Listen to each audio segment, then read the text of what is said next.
NASA's Parker Solar Probe is a mission to explore the sun. How can it do that? Why won't the spacecraft melt? Excellent questions. You can't face off with the sun without packing the right gear. This is why Solar Probe is equipped with a white shield that reflects heat off the front and keeps things cool in the back. The heat shield is made out of a couple of different materials. One is carbon-carbon, which is a lot like the graphite epoxy you might see in your golf clubs or your tennis racket, but it's just been superheated. The inside is a carbon foam, which is just another form of carbon and is actually about 97% air. It's a very lightweight way of making a very strong structure. Nobody likes a needy explorer. Solar Probe can take care of itself, thank you very much.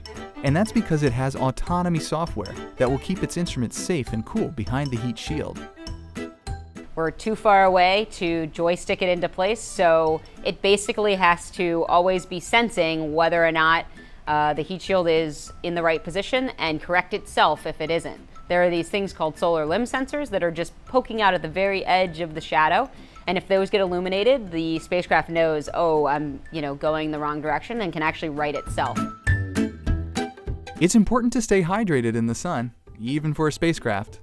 Solar Probe circulates water to keep the solar cells from overheating. It stays cool and keeps power. So basically water flows behind the solar rays and into the radiators, and so the water warms up when it's behind the solar cells and then cools down up at the radiators, and so that heat transfer is happening a lot like the veins in your body.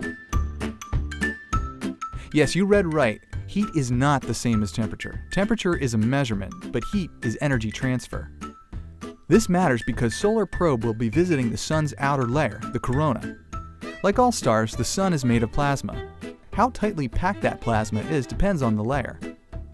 While the sun's corona has a very high temperature, the plasma particles are fairly spread out. So even though the temperature in the corona is 2 to 3 million degrees Fahrenheit, the heat around the spacecraft is manageable.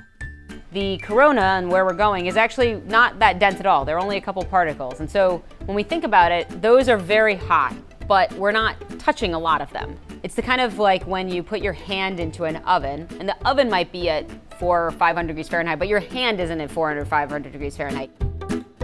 Thanks to its design and destination, this cool, confident spacecraft is all set to explore. We can just sit back and chill as Parker's Solar Probe takes the heat.